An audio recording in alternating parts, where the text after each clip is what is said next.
So, can you just describe what you've been doing in the project so far?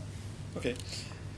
I thought I might give you a little bit of background, which might be useful for the blog post, might not be useful, but then it will sort of explain some of the sort of contexts for what this project is about.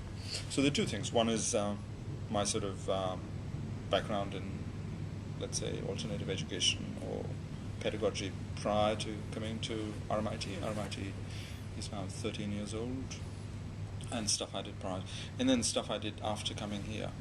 So I started teaching pretty soon after I finished a postgrad in industrial design. This was in India, and 1986 was the year. I pretty soon sort of fell in with a group of radical education or experimenters. So they were a community of people who. So there's a very strong NGO community in India, and there's a very strong alternative education sort of ecosystem in India. So there could be a couple of hundred alternative schools, and very, very strong independent schools movement, and so whether it's Paulo Freire or whether it's Dewey or whether it's experimental education, and then there's the spiritual ones also. So there's all forms of these. Yep. This one was a group of university academics who had sort of stepped out, and they were a state in the center of India, the state of Madhya Pradesh, which had accepted their proposal to rethink primary school education in rural communities. So you have very low rates of kids going to school in villages. Yep. And they essentially come with a proposal that what they were being taught in school was not relevant. So we're going to teach them relevant education, which means the contexts for them to learn science and geography and so on would be tied in with their experiences in villages and rains, and it was a state-funded project, and it ran for a couple of decades till there was a change of government, and then they removed this alternative school curriculum and standardized it and stuff like that. And so I was in with this group of people, which meant that I was reading essentially about more method focus rather than content, or rethinking content in the context of the location of individuals, or how do people make meaning out of their learning. Yep. And that was when I was starting to teach at a university within an architecture program. I was teaching creativity and problem solving and so on. So I was sort of constantly experimenting. But one of the early things that happened then was that it was a very anti-authoritarian sort of paradigm. So you are talking about education, but you want to take the power out of it. So there's all that sort of stuff, as written by Neil Postman or John Holt in the contemporary period. But in that period, it was much more stuff that was coming out, American sort of literature, and then there was local work that these people were doing. So there was a lot of ground I was making up in how I was doing studio teaching, or how I was setting up studios, or teaching history and theory, and converting students into more activists, so giving students agency. So there's a whole series of things which one has carried through. Yep. Now, one of the things was that since 1986, I haven't actually ever assessed a student in a class or given them marks. So there is that sort of traditional way of looking at marks as being, it sort of takes away from content, and there's all that narrative. But then that gets replaced by self-assessment, and so there's a whole series of different tools one's deployed in the contemporary period. Here, it's much more about reflection. It's more about, I think, there is now a discourse around constructivism that talks about learning ecosystems and things like that. But in those days, it was much more political. These days, it's more constructivist. So there was all this sort of stuff. And then for the 10 years before I came here, I was at a university, a master's program in industrial design. And it was pretty common for me to sort of refine all these things that I was doing. And But also, a master's program in India, especially in IIT, gave me a completely different kind of context. That's, as an elite university, it was very, very hard for students to get in there. So we are talking about an incredibly meritocratic system. But you also have each one of the students who was there was on a scholarship, Yep. but they also had something called a teaching assistantship, which means that I would have, for every class that I taught, there would be a nominated student who was actually paid to be a teaching assistant within that particular class, which then allowed for a very, very systematic deployment of methods and processes into that class. Yep. So I could, for example, allocate tasks. Wait for that to pass. No worries. Just keep talking. So I could do things like, I might send you a spreadsheet later on. Yeah. So when I taught sustainability at global and local level, I could sort of say to the students that somebody has to organize a public lecture, somebody has to organize a field trip, somebody has to do this. So they would get assignments to do these activities, and they could sort of award themselves points or whatever in terms of the fact that. So it was self-taught, but it was also all the activities that happened within that project. Everybody was involved, and there was responsibility. We didn't have students of our lower caliber. You're talking about very, very high caliber students. Yeah. So you can set them goals and they'll go off and do stuff. So it's a very different kind of context of education. And so there is mastery, there is very, very high levels of student involvement. And then you can assume that, okay, so you don't need assessment and peer assessment, self-assessment, so all sorts of things are possible to do. When I came here in 2003, I was actually taking over a program that had historically low CEQ scores, literally below 30, like 28 and things like that. And so Harriet, who was the head of school, in my initial conversations with her, she was talking about the fact that she was just bringing in fresh blood from outside. So I was hired out of India to do something with this. And so I had a fairly open hand in what I was going to do with that program. So being a method-focused educator with quite a lot of reading and radical pedagogy, it was possible for me quite easily to set up a project. It was called the Learner Centered Project, and there was Barbara Delaharp, who was the DSc, Dean of Learning and Teaching, and she deployed 3 part-timers, some people in the office, some people. So John Milton was somebody who was Helen McLean, and then there were somebody sessionally. So for 1 year, they essentially worked with me, and I said I wanted a whole series of activities to happen in behavior modification. That's how we call it today, but at that time I was saying that we want to do capacity development. So Helen would go and talk to each of the staff in industrial and do a debriefing. So session after session, they would get to talk about themselves, their teaching, and then a whole series of other things in terms of issues about quality. So they were doing the debriefing. And John Milton was much more about capacity development, so we would do something called community meetings, which he would run. Yep. And these were where students and staff were called for a free-for-all conversation over a period of 2 hours about what are the different aspirations that people have. So it's an open slather, sort of community meeting. And so at the end of that period, 2005, the program got a Program Innovation Award for trying these things.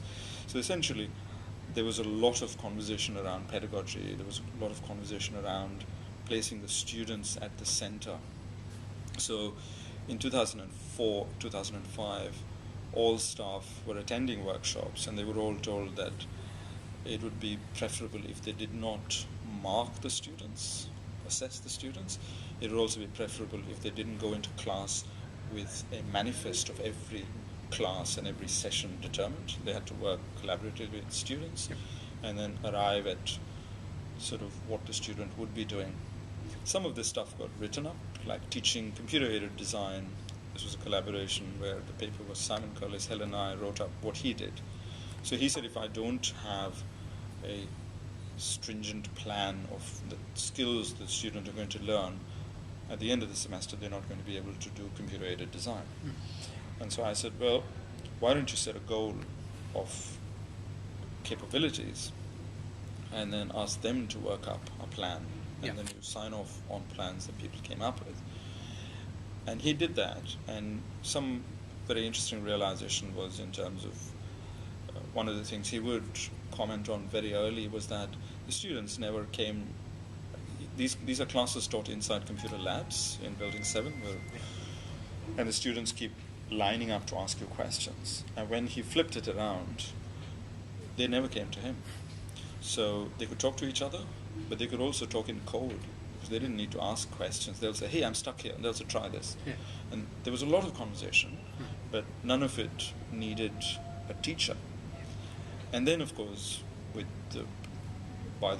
in a few years, video would come in, and there'd be video tutorials, and so there were some sort of demonstrated achievements in terms of what people were realizing, that if you're not an authority figure, if you're not doing assessments, if you're not controlling content, if you're not controlling structure, and if you're allowing students to come in and play, and if you have an open or wider mandate of capabilities. So one of the rules then was, I said, you're not allowed to ostracize a low achiever.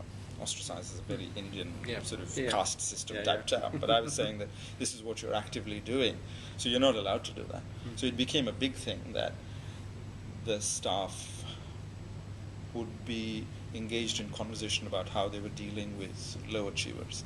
Now that was a really big thing for me, coming out of the IIT system into a system here where we have a few students in the 90s, but then dramatically it falls down. So if you've got 100 students, then you've got a lot of students who need a different kind of education. They need support and not instruction.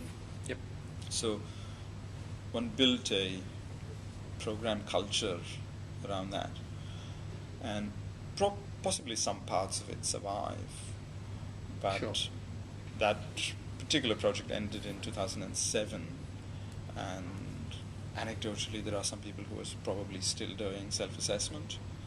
But last year when I went in to look at some course development, I did comment on them saying, if you take over all the space, then nobody else can come in and take ownership of the content. So there exists a culture of over-specifying. And so studio education within RMIT can be quite autocratic, and it's very easily to become autocratic, because unlike teaching psychology or any other management or something, the authority which is vested in the textbook it makes it easy for a student. For example, if they're studying biology, they'll know that the authority is vested somewhere. You're a facilitator, so I can actually go directly to that information. Whereas in studio teaching, that is missing. So if you say, no, it's vested in me, then I can become bigger and bigger. And so this is what I was saying. You should actually try and don't do the assessment, don't set up session by session plans, but allow for a flexibility so that the students are growing. So it's an ongoing tussle, and both these exist. And we do have programs where, like architecture or fashion, they do have a very strong sort of student culture of trying to sort of become somebody like the teacher. So there is a cultural cloning of personalities, and that's been written. So that's been written about. There's some interesting articles which talk about that. Whereas in the industrial design space, I was arguing and continue to argue for a space of activism, for a space of capacity development, for a space of community organization, or the social sector. The social sector works with disadvantaged communities and builds capability in them. So it's a different, and the texts are different. And there is a lot of resonance in industrial design because we actually teach social design, we teach service design, and we teach social innovation. So we are familiar with those texts, and some of that can come in. But the people who teach the more technical subjects like 3D printing or computer coding or something, they don't have access to this material. So half of the industrial design community might have access to socially mediated learning strategies, and the other half will not have that. Yep. Which then meant that I would have more, let's say, scholarship of learning and teaching type publications. Yep. I would do quite a few, and then I would get others to also do more reflective writing. Yeah. So we do have a little bit of that culture. Yeah. And sporadically, sort of, if you run a studio, then you say, okay, let's unpack the studio in terms of what we got right, what we didn't, and let it be a studio about learning, about what are the things the students learned, and which is quite significant because in design, when we do a studio, we talk about artifact outcomes. Yep. We don't actually talk about student journey outcomes. Whereas I've sort of maintained my collaboration with some of the staff, saying we'll spend time thinking about what are the student journeys. And in one extreme sort of example, I've always, for the past 30 odd years, always gone in every semester saying, I'm going to teach a course in effective altruism, which means we're going to try and clone or convert students, give them agency, convert them into activists.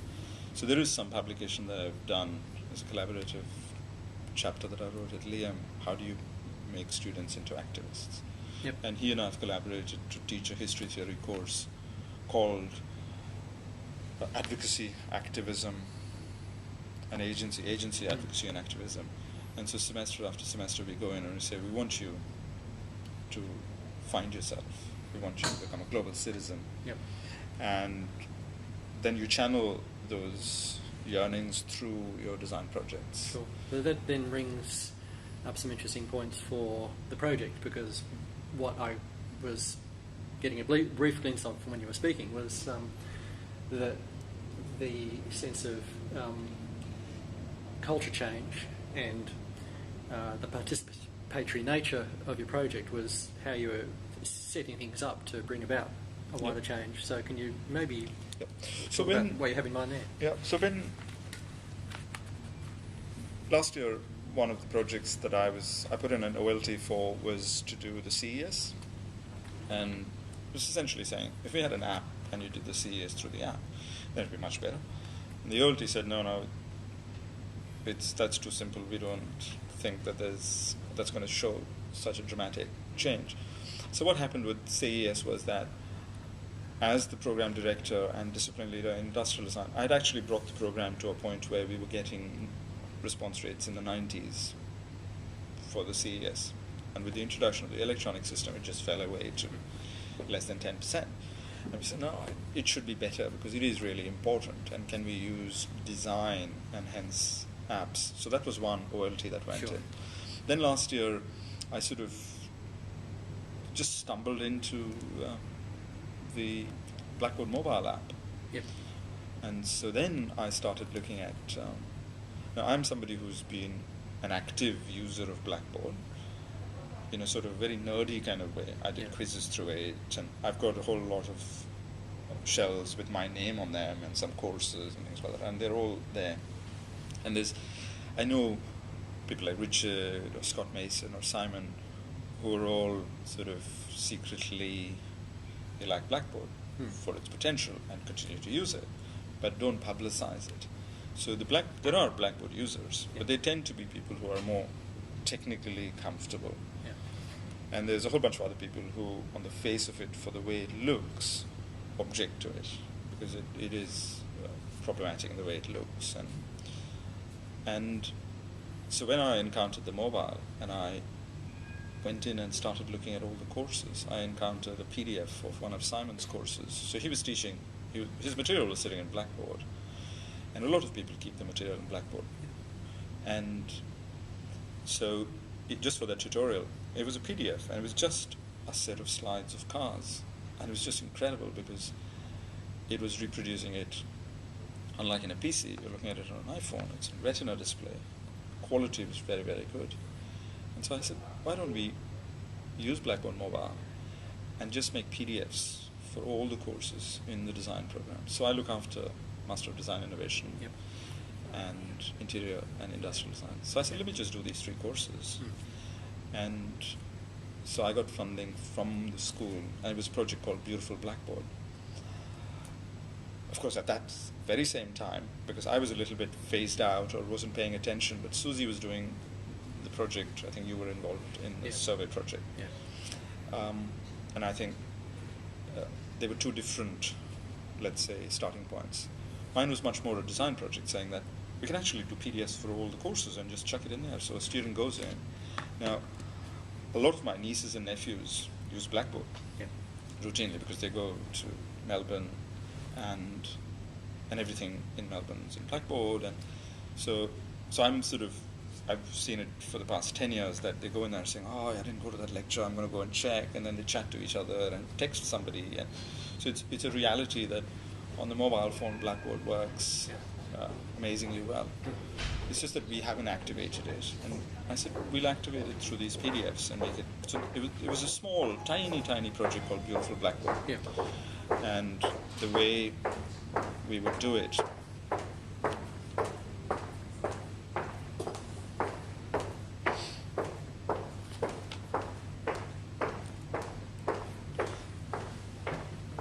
There is a thing about naming projects. You have to. It's like a book title.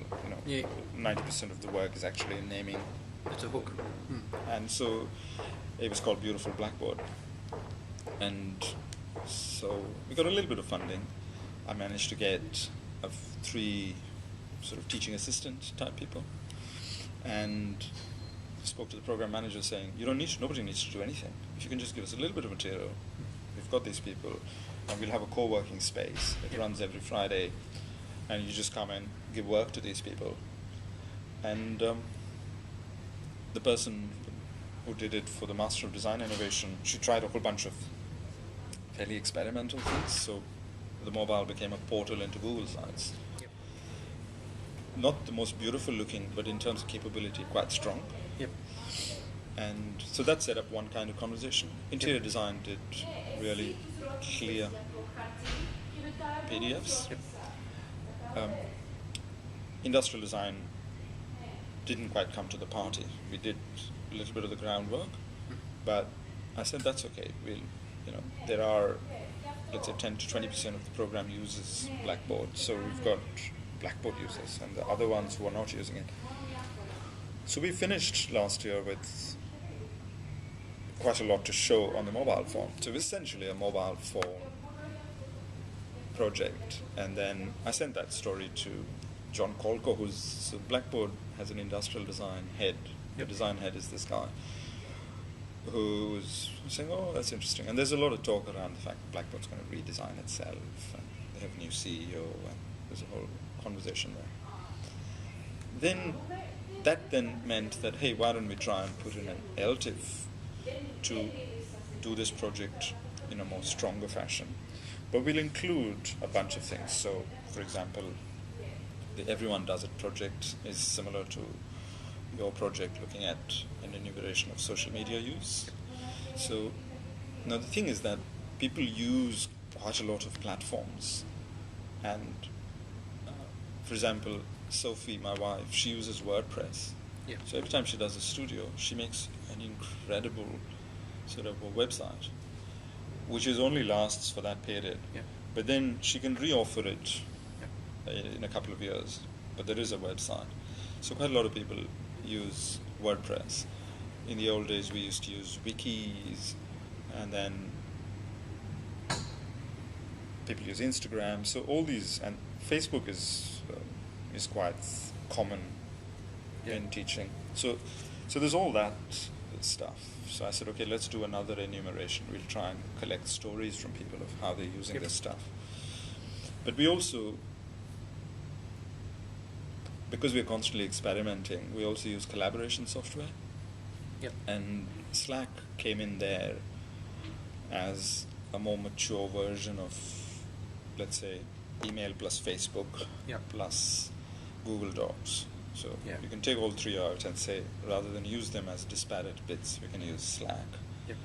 And in all these, the methodology would be that we'll only create a co-working space. And if somebody wants some help, we'll help you. But what we're looking to do is we're looking to create conversations. We call them workshops, but they're conversations. So in the co-working space, would you like to use VR? So then email would go out to everyone. Yeah. And saying, would you like to do VR? And some people will put their hands up. So I said, okay, come, we'll give you coffee, we'll have a conversation, and then you go off and do stuff, but tell us what you do. Yep. If you've got a story, give us the story. If you want to do something more systematic, then what we'll do is, we'll write a proposal, we'll go to SRC, our local school funding, and then we get some funding, and we'll figure out some way to support you to do whatever it is that you want to do. So different people came up with different kinds of things. So we initially put in an LTIF, essentially to say that we'd like to write up a co-design manual, which would be available to the programs to make it easy for their sessional staff. So this project has another name. It's called I Love Blended Learning for LTIF purposes. Yeah. But the code name inside is Think Hugo. And I don't know if Andrea shared a little video I made to explain what Think Hugo is. Yeah. So Hugo is somebody who runs a company called Nog. It's a bicycle accessories company. Yeah, I know, yeah. So he's the CEO of Nog. Hugo's he's a graduate of ours from the 80s. And Hugo and I are collaborators, good friends. I bring him in every 3 years to come and run a studio. Now, in the ideal sense of the term, across the world, whether it's the West Coast US or London or anywhere, a studio is, or the architecture program, the studio is something that's taught by the lead in a design studio. It's a WAL, sort of like you were referring to craft guilds and apprenticeship model. That's the model of the studio. So Hugo will come here and he will run a studio and people will design products for Nog and then he'll go away. And then Dave Roper will come from Crumpler, he'll do that. And Charlwood will come from his studio. So we call manufacturers, we call CEOs, and they all come. And we can't find enough of them. We've got other people who are sessionals, who are running small studios. They don't have big studios. But that's the model. Which means if we have to have a blended learning strategy in a design program, then it's got to be something that works for Hugo. Now, Hugo can't get trained up massively into Blackboard, because his thing is, I'm only coming and teaching a studio. Don't ask me to do stuff. And in Hugo's case, he also doesn't take a salary because he says that messes everything up. I'll come and do the studio. I really want to do the studio. I'll teach it at night. But no payments, no nothing, no administration, no paperwork. I've sort of managed to run that for a few years. But he hasn't taught, I think, in 3 years now.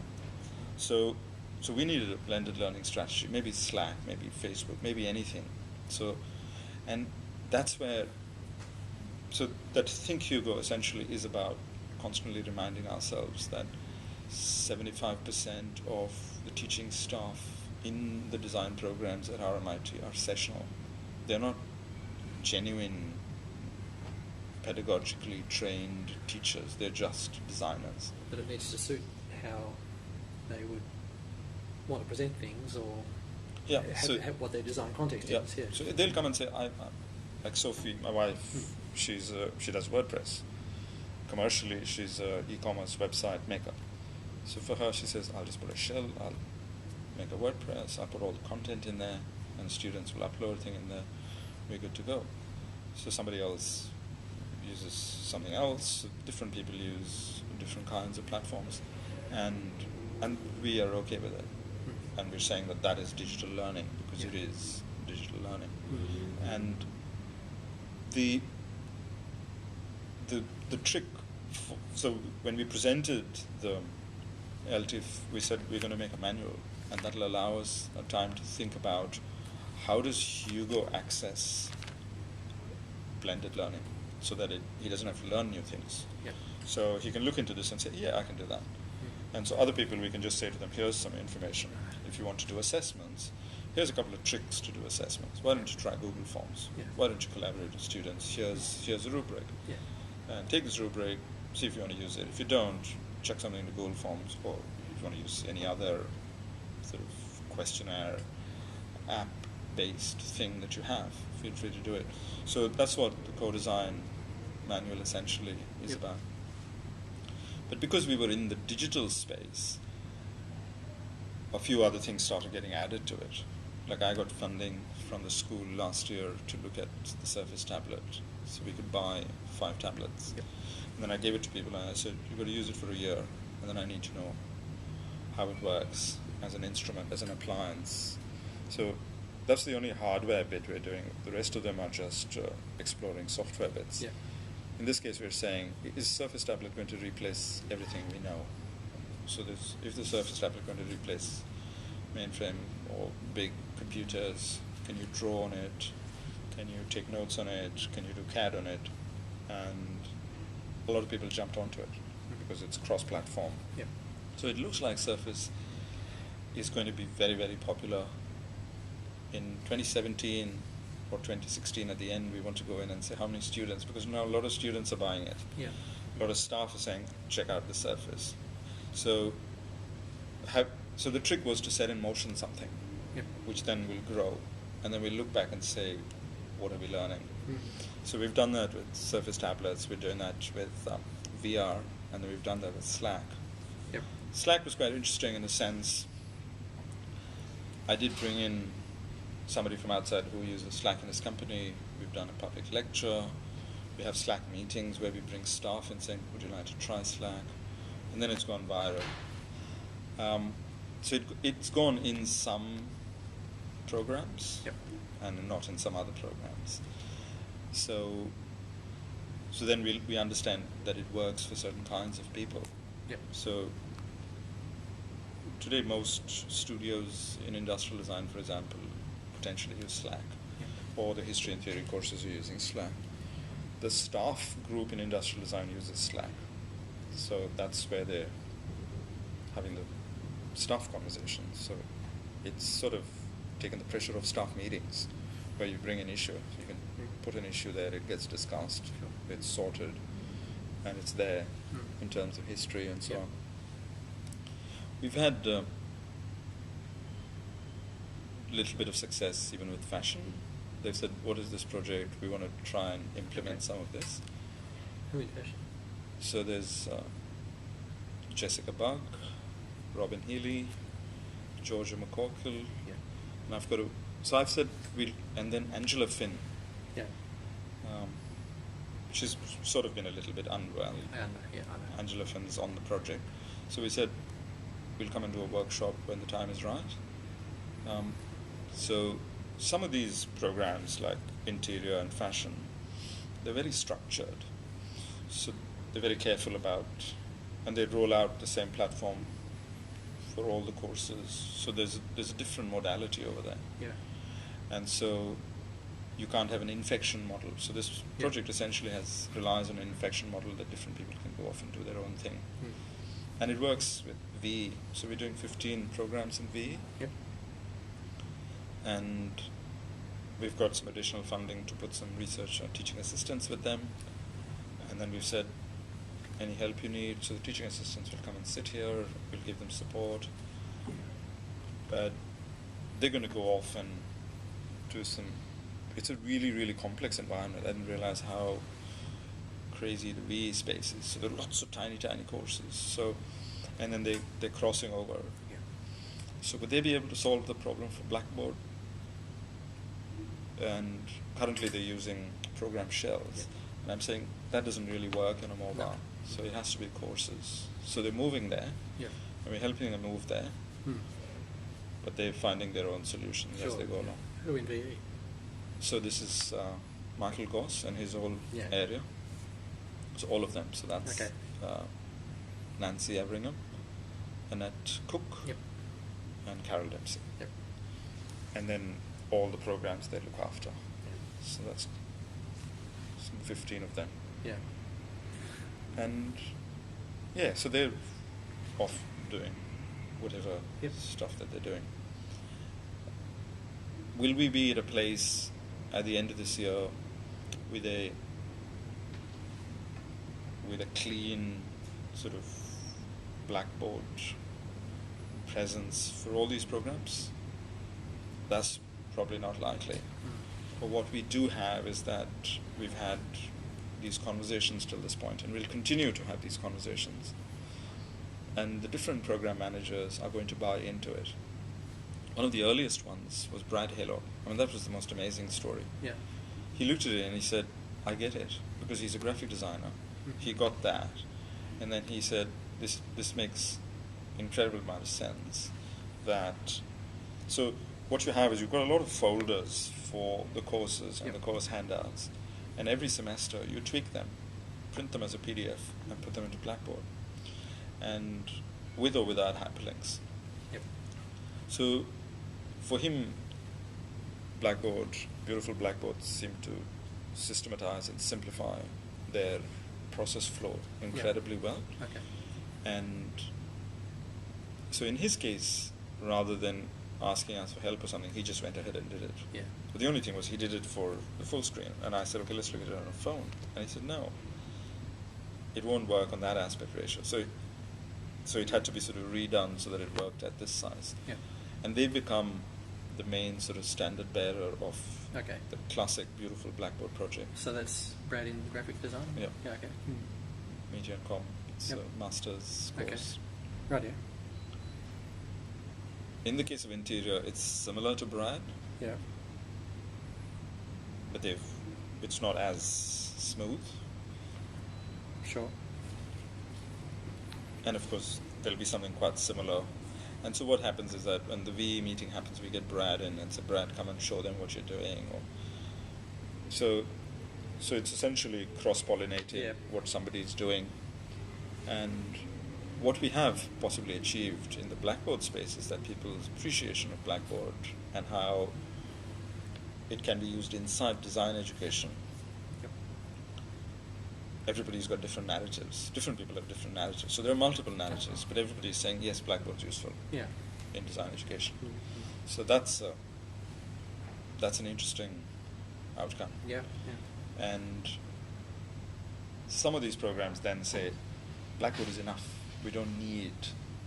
So they would rely on Google Docs, which is not great. Because it's got secrecy issues and things like that, and some students can see some other students' work, and there's plagiarism, all that is gone. So, you're going to say we can use this? So that's an interesting sort of benefit. So in terms of they refer to this project as, the workshops when we do there, which is going to be in a month or two, I'll invite you, if we're doing any of these events, we'll pull you into that. I think they call it PD, Professional Development. Yep. So they're seeing this Blackboard project as a movement of capacity development. The others are not seeing it as such. Everybody else is seeing it as a design project. Innovation. Yeah, I get it. Not as a pedagogical project. Sure. Yeah. One's okay with that. Depends what the narrative is. Yep. Yeah, okay, that's all good. I'd be interested if you would, maybe we can organise something for Slack, just a wider event like you did, possibly. Where are the stories going? So the stories are going, we've got 2 websites. Okay. One of them is a toolkit website, which I think currently is locked. Yep. Because that content is not ready. Sure. And the other one is a blog. So the stories are going to that blog. Okay. But good. Yeah, so we've got some stories in there. Yeah. We need many more stories. Okay. Yeah, it wouldn't be. We'd like to share the blog if it's available yet. Yeah. To do that. Yeah. So one last thing I'd like to say about this project, because I said this to Juan yesterday. Yeah. He was terribly despondent. And I said to him, okay, this is a capacity development project. You don't get to set the outcomes. You can set up the journey. You can keep inviting people to come on board. But the transformation is not in outputs, but in people's practices. Yeah. So we might be able to claim heaps with Brad and with V. Yep. With the others, a little bit of patchiness, because they've approached it not as a transformation, but they've approached it as window dressing, so it is working. So in that sense of the term, it's a very hard project. Yeah. And I want you to understand that it's a really hard project, because we could have designed a chair, made the prototype, and nobody would have argued with us. Or, you can do a design project, you can do a technical project, we're doing projects with the hospitals, we can do all these things because we're designing something. Whereas what we're saying here is that, the way you're doing something, would you like to try and do it differently? And we don't have the luxury, like I can't bring myself to a position where I say to the program managers that I supervise, saying, I want you to do it like this. Because they may do it like that, but then it's not transformative, because my term ends and they'll say, what was that, or whatever. But if it is something that they're saying, this is a different way of doing something, we're going to take it out, we're going to put some value into it, or we are seeing value in it, then it changes. Is there any sense of, one of the things that was important to me in the Modern Earth project is that the project learnt from itself, in a sense. So is there a kind of, do you monitor the sort of reactions that you're getting and sort of change what you're doing with people as you're going along? Is it a bit fluid like that, or? So, the way our project currently runs is there are three people. There's me, there's Juan, and there's Xian. So Xian's mostly somebody who documents, organizes meetings, is responsible for writing most of the blog posts and interviewing people and getting content and things like that. Juan's is much more methodological, so if somebody says, hey, we want to use Blackboard, then he monitors the conversation. My job is essentially to meet people. So in a 5-day week, I might have 4 meetings. And I'll just go have coffee with somebody saying, okay, tell me about this. So with fashion, for example, I've probably done 7 or 8 meetings over 6 months. Have they shifted? They have to come to a point where they say, this is something we want to do. So it's a little bit on the side, it's not their priority. But even with Liam and Jane and Roger, I'll keep taking them out and I'll say, I had this lovely meeting with Brad and this is what he's doing. And then slowly soften them up, bring them to a point where they start to see value. So one thing that I'm trying to get everybody on board with is called blended learning in design education. So I said this is a black box, nobody knows what it is.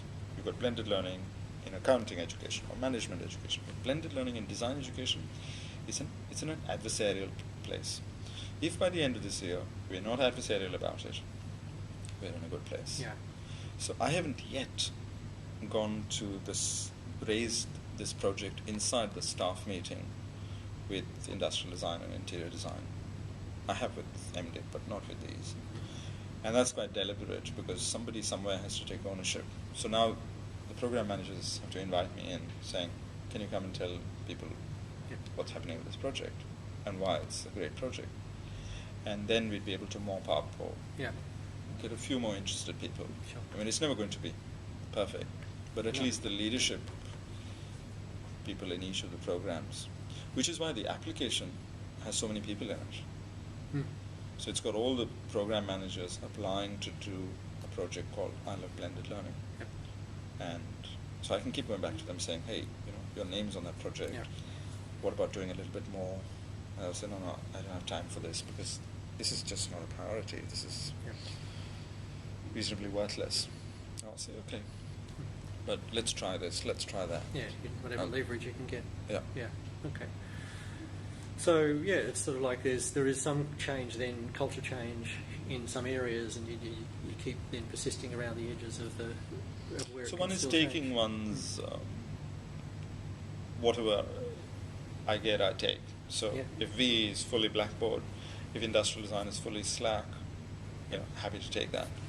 And so they're forming these different kinds of narratives. It's been hard for me to break through in interior design to get onto the other side to get more diversity happening because they want it all to be a program policy, which is always a bit hard because it works for some people, it won't work for other people. So their current strategy is it's going to be everybody's going to do the same thing, which is one way of doing it, one way of doing things. Now, I haven't yet spoken with landscape and with architecture, and it was a bit tricky when we got the LTIF because they said, we're not in it. I said, okay. It was completely opportunistic, and we did only, so basically the project was only Soumitri and his PhD students. So the media and comm thing, Brad Halo was not in the project. Jeremy Yule was in the project. I was his PhD supervisor. Angela Finn was not in the project. Jessica Bug was in the project, but she and I supervised Giorgio McCauley. So it was only people I could say, hey, do you want to just pitch in and do this? We might not get this project, but let's just put something in. And they say, okay, happy for you to use my name. So that's who they were. So it wasn't because I was doing a I've been doing cross-sectoral projects with them since 2006. So the first LTIF that was launched was called Designing the Future. And we got a project then to work cross-sectorally between VE, higher ed. And so I said to them, happy to join the project. I'll say, okay, whatever. Good. So nobody was required to do anything in the project initially, but just had to come along. Sure. And do you think you'll have conversations with architecture and landscape? So, if I have the time, we do have somebody inside architecture, John Cherry, who's doing VR and who's doing the Microsoft Surface project.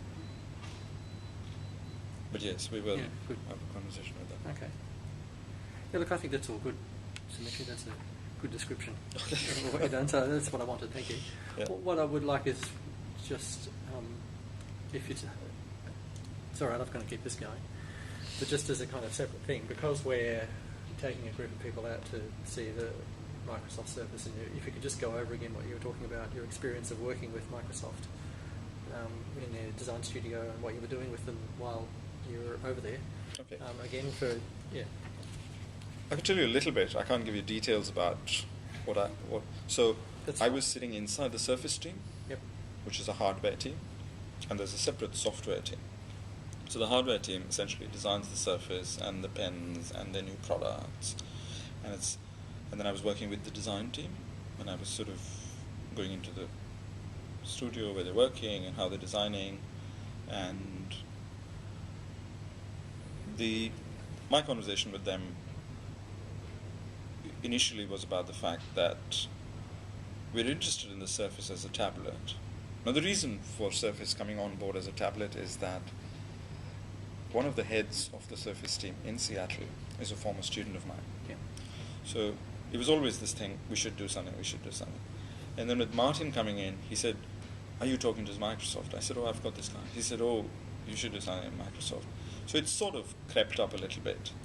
And it was a investigative project saying, let's get a bunch of Surface tablets, let's give it out to some staff, let's start talking to some students.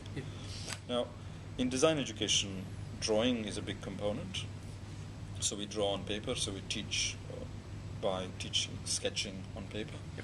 And unlike maybe architecture or interior, in industrial design, the quality of drawing has to be lifelike. So it's a very, very high caliber. It's almost an illustration type drawing. So whether you're drawing a car or an object, it has to be very high quality. So it is that people will design something or sketch something on paper, scan it in, and then they will do it on Photoshop. And then there's a new package that's arrived called Sketchbook Pro, and so people use Sketchbook Pro. So it's a photorealistic sort of outcome. If the outcome for our students at the end of the journey, they're going to be good at Sketchbook Pro, then why don't we start them earlier? So if they have a Surface tablet, then because Sketchbook Pro works on these big Wacom machines, but you can use Sketchbook Pro. I use Sketchbook Pro, for example, on an iPad. And so the other thing about design education is that all the CAD programs are PC programs. They're not Mac-based programs. So you need to be on a PC platform. And students prefer to use Mac laptops. But Surface has come in somewhere by making it acceptable. It's a PC platform. It's powerful enough to work like a Mac laptop. Yep.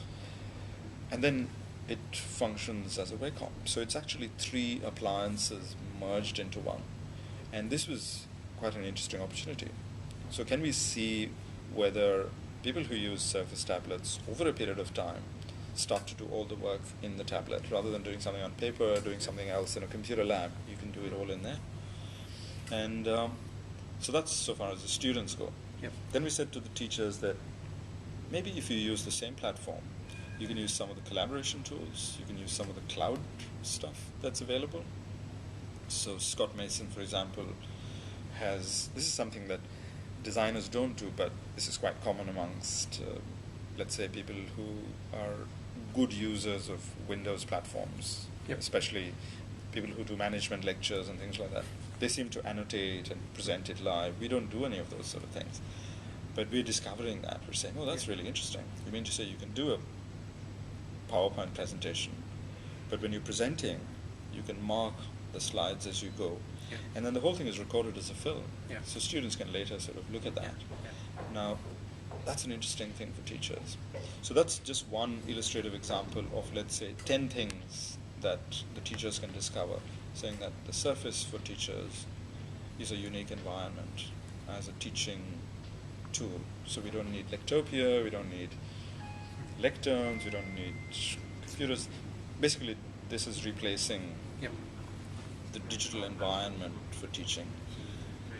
Is it good for assessments? Is it good for markups? Absolutely. So there are lots of tablet projects which say that if a student submit their work, or you take a photograph of the student's sketch, Yeah.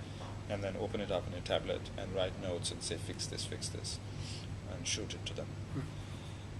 We do that on paper, but we don't do it digitally. But everybody in the building industry does it digitally. Yeah. They get PDF drawings, they mark it, they send it back. We don't do it.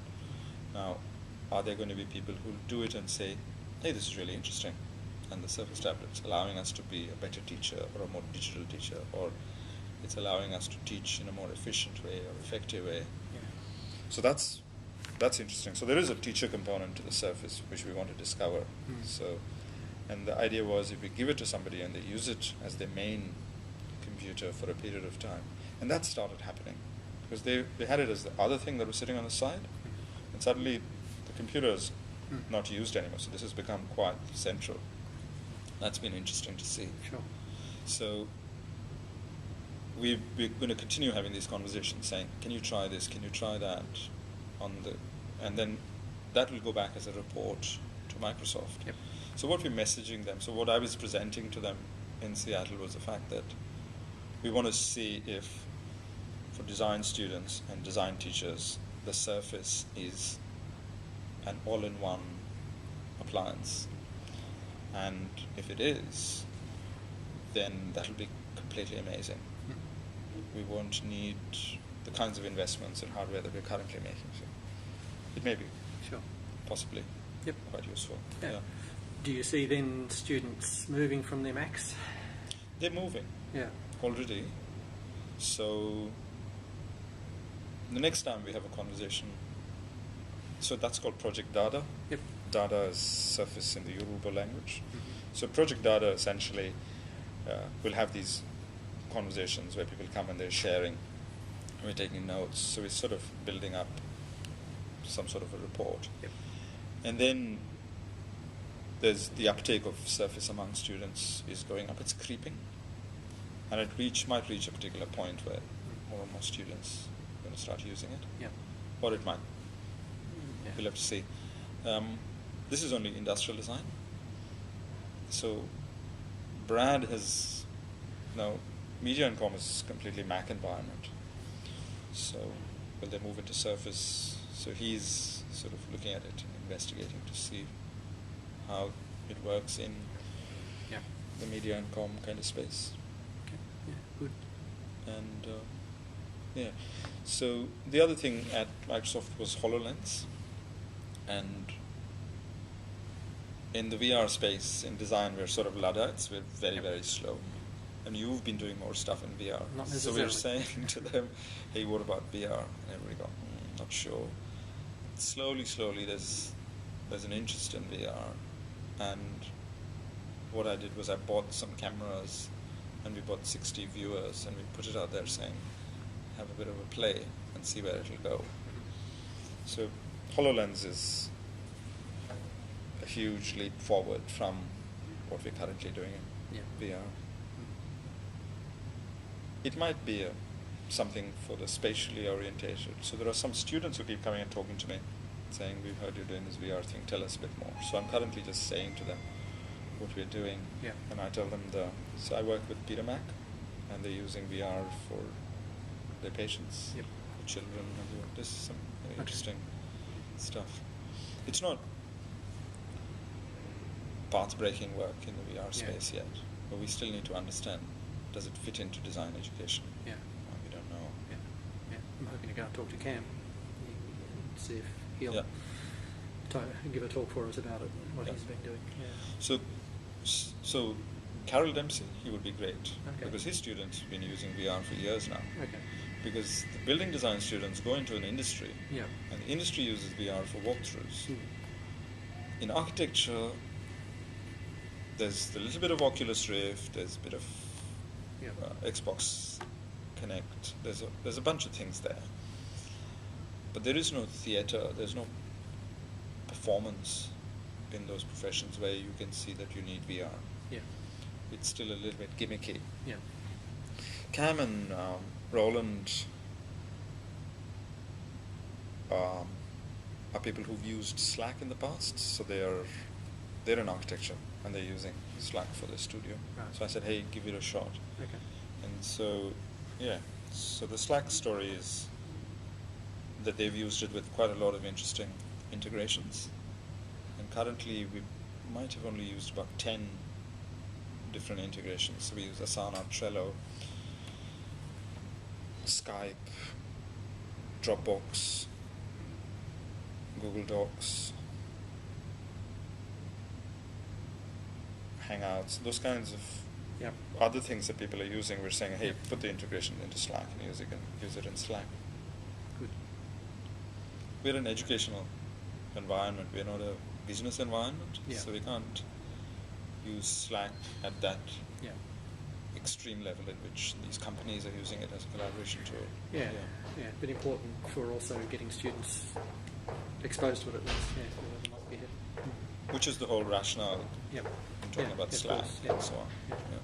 Okay, that's all fantastic. Thanks. If you're happy with that.